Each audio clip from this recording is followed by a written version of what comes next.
Thanks so much for waking up with us here on Up with KREM. I'm Tim Pham. And I'm Channing Curtis. Well, while you're waking up, enjoy this gorgeous sunrise right now, because today might actually be the only day for the rest of the week that we see a break from the rain. That's right. So let's get outside to meteorologist Jeremy Legoo in the Outdoor Weather Center. And Jeremy, okay, so today is Wednesday.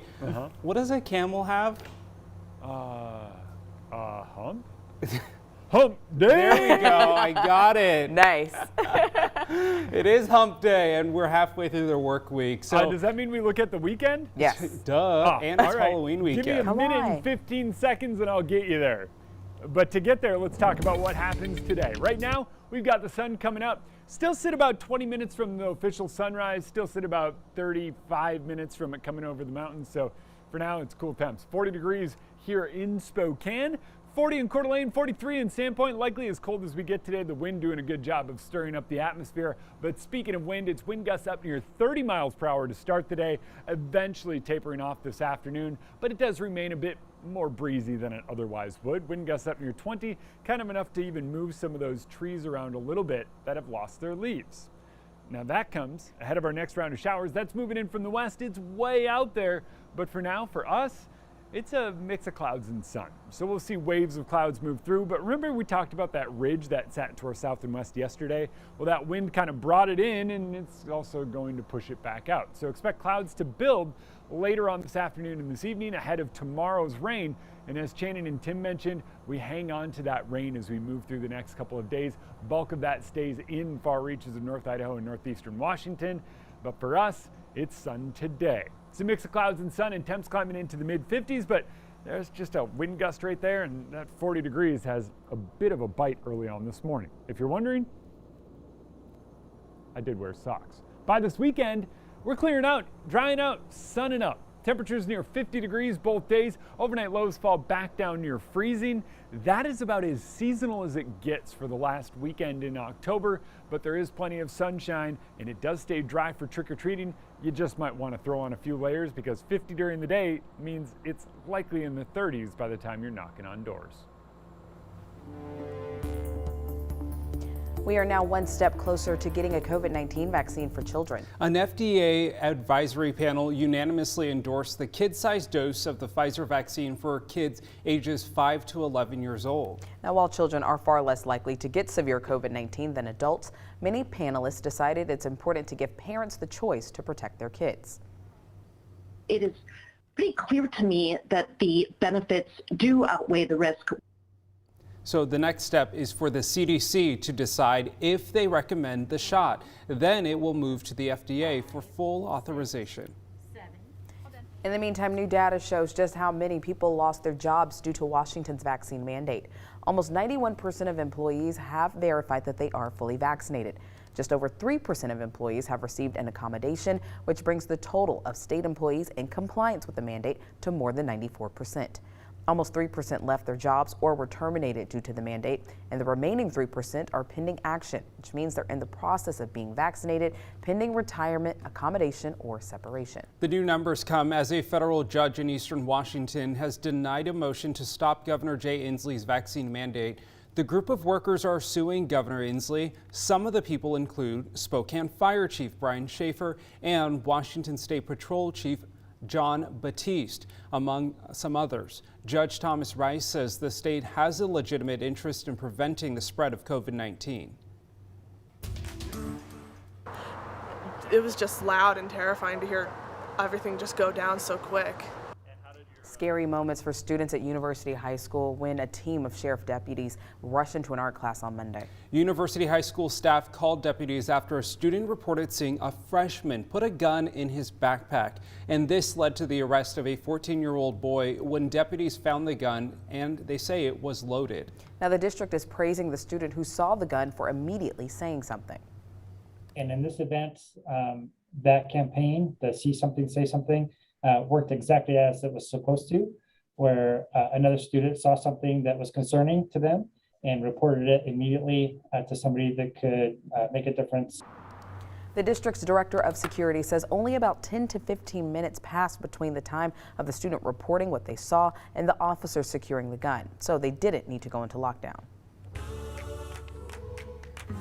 It's time now for your Morning Rush. More news in less time. Up first, no cause has been determined in the deadly Montana Amtrak train derailment from last month. A new report released on Tuesday shows the train's emergency brakes were activated. Amtrak's estimated on the damage is at around $22 million. The derailment killed 3 people and seriously injured 10 others.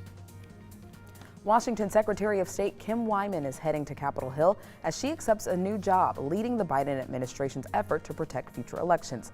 She'll be serving as Senior Election Security Lead for the Cybersecurity and Infrastructure Security Agency. Wyman says she remains committed to protecting the integrity of elections. Governor Inslee will appoint her replacement to serve until the 2022 general election, but Wyman's last day is November 19th. North Idaho College has a new interim president, their wrestling coach. Michael Sabali was named the new interim president by the Board of Trustees. He will take over the position in 2 weeks. Sabali came to the college back in 2019 as the head coach and as an instructor. The search for a new permanent president came after the board terminated the previous president, Rick McLennan's contract. He'll stop, look around, here comes Alexiak. They score!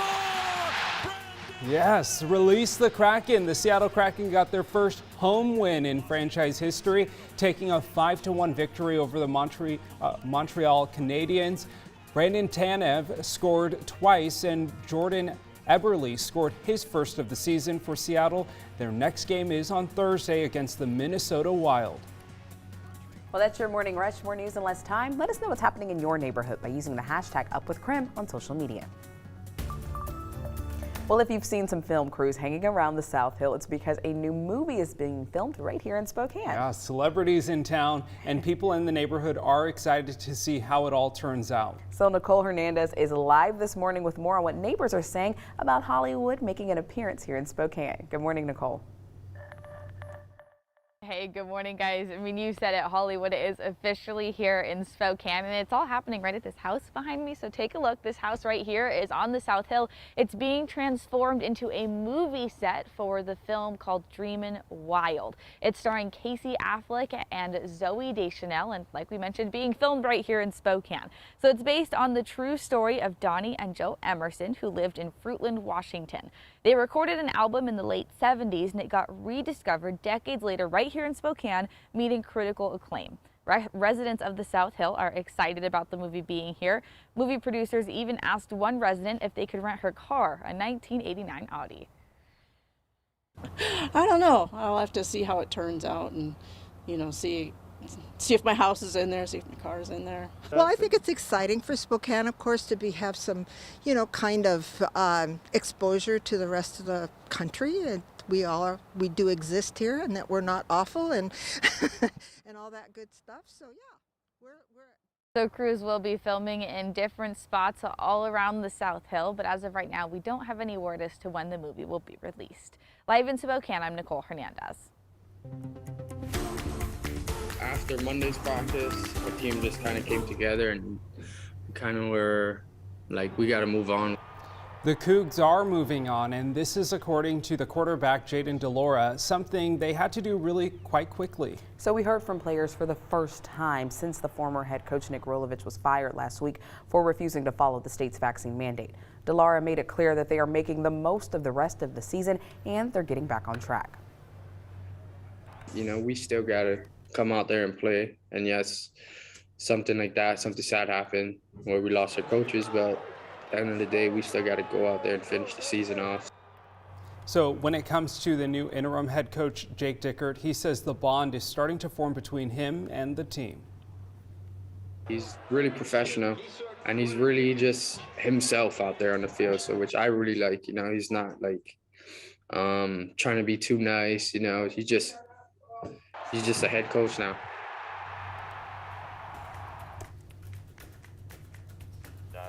The officer who you've been dealing with. Yep. Didn't know your name to the extent of who you are. Police body cam footage gives new insight into the night of Mark Few's arrest. They were generally what could be categorized as disorderly conduct sort of calls in nature, trespass calls in nature for sort of disruptive behavior. The man responsible for killing 2 people at a Boise mall has died. Boise police say he's been on their radar for some time.